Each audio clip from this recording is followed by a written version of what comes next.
Hello students, I am Manju Sangwan and you are most welcome on my channel New Era Maths Classes। आज के इस lecture में हम start कर रहे हैं BA BSc मैथ्स जो अलजेब्रा और सेमेस्टर हमारा फर्स्ट रहेगा ये। तो यहाँ पे आपके पास अलजेब्रा का सिलेबस बता देते हैं पहले कौन कौन से चैप्टर आपको करने हैं, कौन कौन से आप स्किप भी कर सकते हो। तो पहले यूनिट आपके पास बन रही है, पहला चैप्टर है matrices, second rank of matrix, characteristic equation of matrix. इन तीनों चैप्टर्स को मिला के आपके पास एक यूनिट बनती है। This is unit first. Okay, application of matrices of a system of linear equation and orthogonal and unitary matrices and bilinear and quadratic forms. यहाँ तक आपके पास बनता है सेकेंड यूनिट। तो ये आ जाता है आपके पास fourth, fifth and sixth. This is unit second. ठीक है, relation between the roots and the coefficient of an equation and transformation of equation, seventh and eight chapter. दो चैप्टर्स की बनती है आपके पास यूनिट थर्ड। एंड लास्ट में solution of cubic and biquadratic equation and Descartes rule of signs. दो chapters को मिला के आपके पास बनती है यूनिट फोर्थ। ठीक है, तो इस तरह से आपके पास चार यूनिट बन जाती हैं। यहाँ से जो फर्स्ट यूनिट आपके पास तीन चैप्टर्स इंक्लूड है इसके अंदर। तो क्वेश्चन आपके पास कैसे आते हैं, एक यूनिट में से दो क्वेश्चन आते हैं। फर्स्ट के दो पार्ट होते हैं, एक A part and B part, same to same. इसके भी आपके पास दो पार्ट होते हैं। तो दो क्वेश्चन आपके पास बनेंगे एक यूनिट में से, और एक यूनिट में से तीन चैप्टर्स में से आपके पास चार क्वेश्चन होंगे टोटल। देखें तो एक पार्ट के दो एंड दो पार्ट सेकंड क्वेश्चन के भी दो क्वेश्चन, तो टोटल चार क्वेश्चन होंगे। तो तीन चैप्टर्स में से आपके पास चार क्वेश्चन उठाए जाते हैं। ठीक है, तो अगर आप यहाँ से matrices and rank of matrices अच्छे से कर लेते हैं तो आपके पास एक क्वेश्चन या आपको यहाँ पे और में दिया जाता है, या तो आप फर्स्ट क्वेश्चन अटैम्प्ट कीजिए या आप सेकंड क्वेश्चन अटैम्प्ट कीजिए।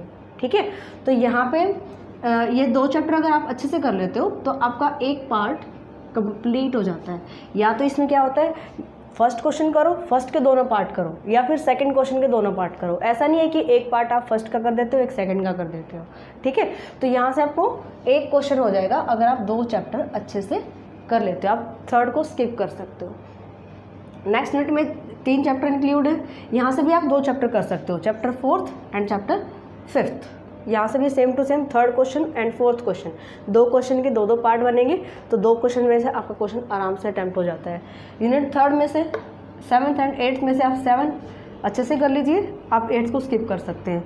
यूनिट फोर में से 9 चैप्टर अगर आप कर सकते हैं ईजीली, अच्छे से करना है 9 चैप्टर। और 10th चैप्टर ईजी सा है, छोटा सा है, डिस्कार्ड्स रूल ऑफ साइन, बहुत ईजी है, इसको भी इंक्लूड कर लिया जाएगा। तो यहाँ पे क्या है, पूरे सिलेबस में से थर्ड, सिक्स्थ एंड एट्थ इन तीन चैप्टर्स को आप स्किप कर सकते हो। बट जो इसके बाद हमारे पास आता है दो दो नंबर के क्वेश्चन, छोटे क्वेश्चन जो आते हैं, एक क्वेश्चन के बहुत सारे पार्ट दे दिए जाते हैं, शायद 6 या 6-7 पार्ट आते हैं। तो वहाँ उसके लिए दो दो क्वेश्चन अटैम्प्ट करने के लिए थर्ड, सिक्स्थ एंड एट में से इसका कुछ बेसिक से चीज़ें करवा दी जाएंगी जिससे आप 2 नंबर का क्वेश्चन अटैम्प्ट कर सकते हो। तो ये है आपके पास सिलेबस अलजेब्रा का। ठीक है, आज हम स्टार्ट कर रहे हैं फर्स्ट चैप्टर मैट्रिसेस। ठीक है, चलिए स्टार्ट करते हैं मैट्रिक्स चैप्टर। मैट्रिसेस आप प्लस 2 में कर चुके हैं, थोड़ा सा रिकॉल कर लेते हैं डेफिनेशंस वगैरह, तो इसमें चैप्टर करने में ईजी हो जाएगा। मैट्रिक्स क्या होती है, सबसे पहले मैट्रिक्स की डेफिनेशन आती है। अगर आपको मान लो नंबर दे दिए जाते हैं 1, 2, 3, 4, 5 और 6। ठीक है, अब हमने कहा कि इन नंबर को हमें अरेंज करना है, या तो रो में अरेंज करो या कॉलम में अरेंज करो, या रो कितनी बनाओ कितने कॉलम बनाओ। तो जितने बनते हो उतने देखते हैं। कंडीशन क्या होनी चाहिए, जितनी भी आप रो बनाते हो, जितनी रो बनाते हो उन सेम नंबर हर एक कॉलम में। जो मान लो कि आपने 3 रो बनाई तो हर एक के कॉलम में सेम नंबर होने चाहिए। फॉर एग्जांपल 1, 2, 3, 4, 5, 6 हमने इन नंबर को अरेंज कर दिया। 3 रो बना दी हमने, 1, 2, 3 और 2 कॉलम बना दिए। हर एक रो में सेम नंबर ऑफ एलिमेंट होना चाहिए। ऐसा नहीं है कि यहाँ पे हमने इस फर्स्ट रो में सिर्फ 1 लिख दिया, 2 को हटा दिया। सेम नंबर ऑफ एलिमेंट होने चाहिए, और इसको बंद करना है आपको क्लोज्ड ब्रैकेट। ये आपके पास होती है मैट्रिक्स। तो डेफिनेशन कैसे लिखोगे,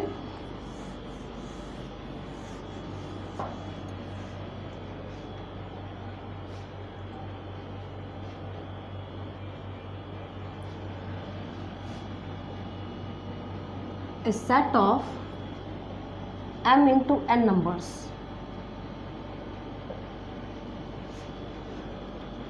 arranged in the form of m rows। m into n number आपके पास गिवन है, ठीक है। आपके पास m रोज बना दी हमने, जैसे हमने अभी एग्जांपल लिया था, हमने 3 रो बनाई थी, यहाँ पे हमने m रोज बना दी। एंड ईच रो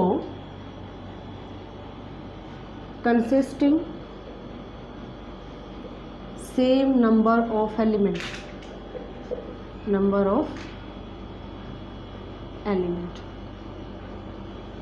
ठीक है। तो इसकी जो आपके पास बनेगा, फॉर एग्जांपल जैसे हमने अभी बताया था A1 1 A1 2 up to Son A1 n। मान लिया कि हमने हर एक रो में सेम नंबर ऑफ एलिमेंट लेने हैं, वो हमने मान लिया कि हम n नंबर ले रहे हैं, n नंबर ले रहे हैं। हमने m रो बनाई, कलेक्शन उठाई mn नंबर्स की, इसमें हमने m रो बनाई और n हर एक रो में n नंबर है। सेकेंड रो उठाई हमने, इसमें भी आपके पास n नंबर है, n नंबर तक 1 से लेकर n नंबर तक जा रहा है। इस तरह से हमें रो कितनी बनानी है, m बनानी है। तो यहाँ से क्या आ जाएगा AM1 AM2 up to Son AMN, ये आपके पास बनती है मैट्रिक्स। और इसको क्लोज कर देते हैं हम क्लोज ब्रैकेट में। तो इसका ऑर्डर कैसे पता चलता है, ये होगी m क्रॉस n ऑर्डर की। जैसे अभी हमने एग्जांपल लिया था 1 2 3 4 5 6, ठीक है। इसमें रो, इसका ऑर्डर कैसे पता चलेगा, कैसे पता चलता है, कितनी रो है यहाँ पे, फर्स्ट सेकेंड एंड थर्ड, इसमें 3 रो है, 3 क्रॉस, कॉलम कितने हैं 1 एंड 2 कॉलम है, ठीक है। तो यहाँ से अगर हम देख रहे हैं तो m इंडिकेट करता है रोज को और n इंडिकेट करता है कॉलम्स को, ठीक है। तो इसका ऑर्डर होता है m क्रॉस n, यानी कि जैसे हमने 3 क्रॉस 2 लगाया, 6 एलिमेंट्स का ये नंबर आ जाएगा आपके पास, ठीक है। तो ये होती है मैट्रिक्स की डेफिनेशन। नेक्स्ट देखिए रेक्टेंगुलर मैट्रिक्स क्या होती है। जैसे अभी हमने बताया कि ऑर्डर हमारा होता है m क्रॉस n। अब पूरा का पूरा मैटर इसी पे डिपेंड करता है, जितनी भी टाइप्स आएंगी आपके पास मैट्रिक्स की, ठीक है। रेक्टेंगुलर मैट्रिक्स क्या होती है, जिस मैट्रिक्स में m और n इक्वल नहीं होते, यानी कि इसको रफ कर देते हैं। Rectangular matrix number of rows not equal to number of columns, ठीक है। नंबर ऑफ रोज अगर कॉलम्स के इक्वल नहीं होते, फॉर एग्जांपल दिस, ये भी आपके पास रेक्टेंगुलर मैट्रिक्स है। यहाँ पे क्या हो जाएगा, m not equal to n। m किसको इंडिकेट कर रहा था, रोज को, और n कॉलम्स को। तो m not equal to n आ जाएगा, वो हमारे पास बन जाएगी rectangular matrix, for example this matrix, ठीक है। स्क्वायर मैट्रिक्स की बात करते हैं तो नंबर ऑफ रोज किसके इक्वल आ जाएगा, नंबर ऑफ कॉलम्स के इक्वल आ जाएगा। जितने उसके अंदर रोज होंगे उतने आपके पास कॉलम्स होने चाहिए। फॉर एग्जांपल इसके लिए एग्जांपल लेके चलते हैं। अगर हम बना लेते हैं 1 2 3 4, अब देखिए 2 रो हैं आपके पास और 2 ही कॉलम है, तो ये आपके पास 2 क्रॉस 2, ये m होता है हमारा, ये n को इंडिकेट करता है, तो m क्रॉस n यानी m इक्वल टू n आ जाएगा। इसके लिए क्या हो जाएगा, m इक्वल टू n। फिर आता है रो मैट्रिक्स। रो मैट्रिक्स क्या होता है, जिस मैट्रिक्स में नंबर ऑफ रोज 1 होनी चाहिए, यानी कि नंबर ऑफ रोज 1 होने चाहिए, कॉलम कितने भी हो सकते हैं, 1 2 3 4 5, मान लिया कि मैंने ये बना ली, तो इसमें एक ही रो है, कॉलम 1 2 3 4 5, कॉलम हमारे 5, ठीक है। तो इसका ऑर्डर कैसे बताएंगे हम, 1 क्रॉस 5, 1 2 3 4 5। तो नंबर ऑफ रोज इसमें 1 होनी चाहिए। Number of column, column matrix की बात आती है तो कॉलम इसमें 1 होना चाहिए।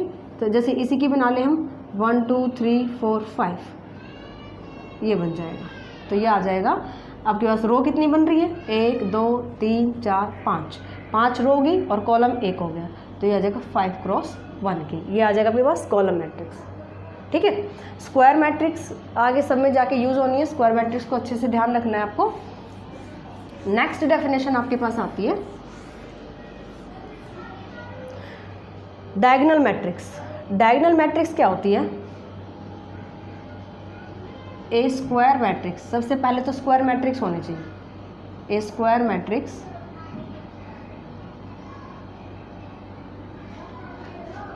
which have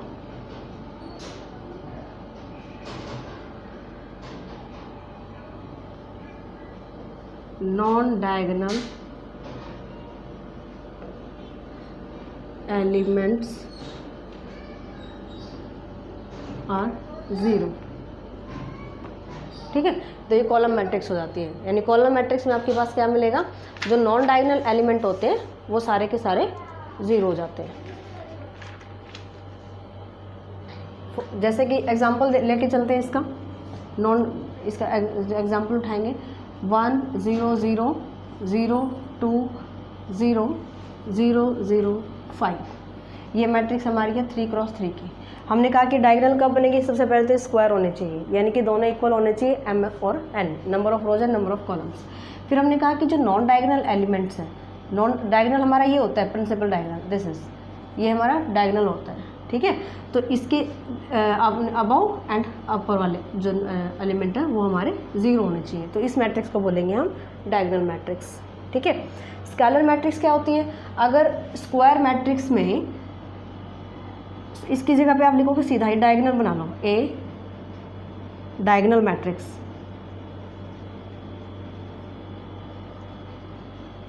विच हैज़ यहाँ पे विच हैज़ डायगोनल मैट्रिक्स में क्या होना चाहिए, नॉन जीरोज जो आपके पास जो डायगोनल वाले एंट्रीज है वो सेम होनी चाहिए, same number of principal diagonal. तो जो जैसे कि अगर हम एग्जांपल ले लें, हमारा ये प्रिंसिपल डायगोनल है 1 2 0 0 0 2 0 0 0 2।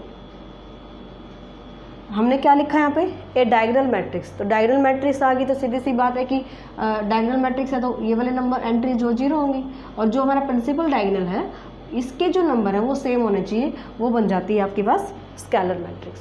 ठीक है, लास्ट में आती है यूनिट मैट्रिक्स। यूनिट मैट्रिक्स क्या होती है, जिसके ए डायगोनल मैट्रिक्स के जो नंबर होते हैं अगर वो आपके पास 1 1 1 आ जाते हैं, फॉर एग्जांपल 1 0 0 0 1 0 0 0 1, ये 3x3 ऑर्डर की होगी।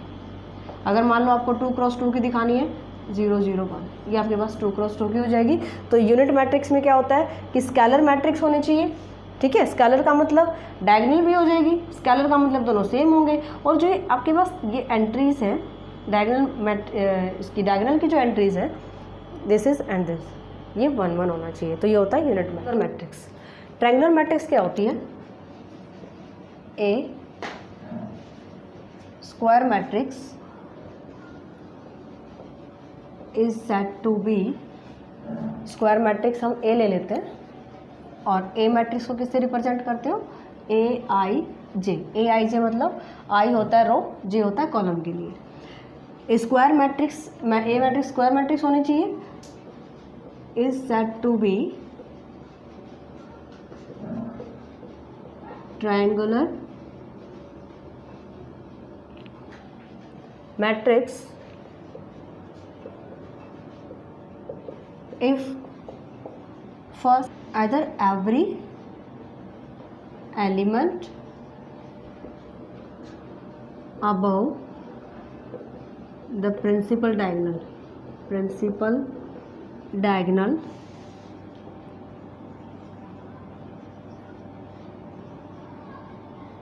is 0। ठीक है, और सेकंड या तो प्रिंसिपल डायगोनल से ऊपर के सारे एलिमेंट 0 होने चाहिए, या फिर every element below the principal diagonal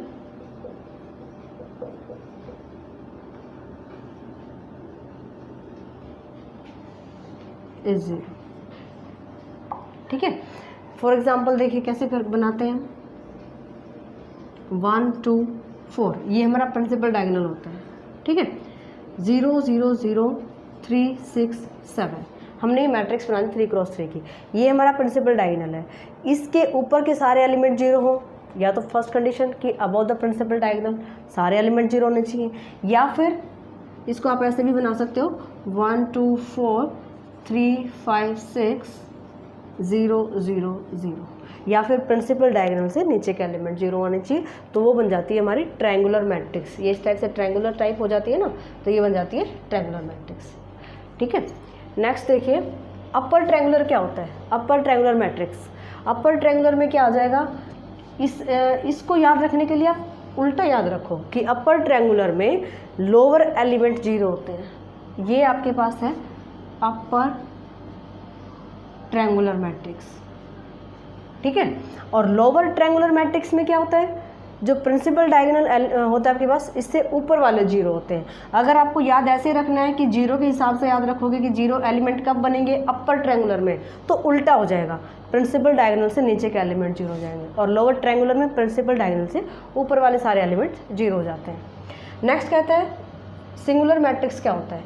singular matrix +2 में भी कर चुके हैं आप। डिटर्मिनेंट ऑफ ए मैट्रिक्स आता है सबको, तो डिटर्मिनेंट हम कैसे निकालते हैं, डिटर्मिनेंट ऑफ ए, जैसे हम ले लेते हैं 1 2 4 6, this multiply minus this, 6 minus 4 2 8, this is -2।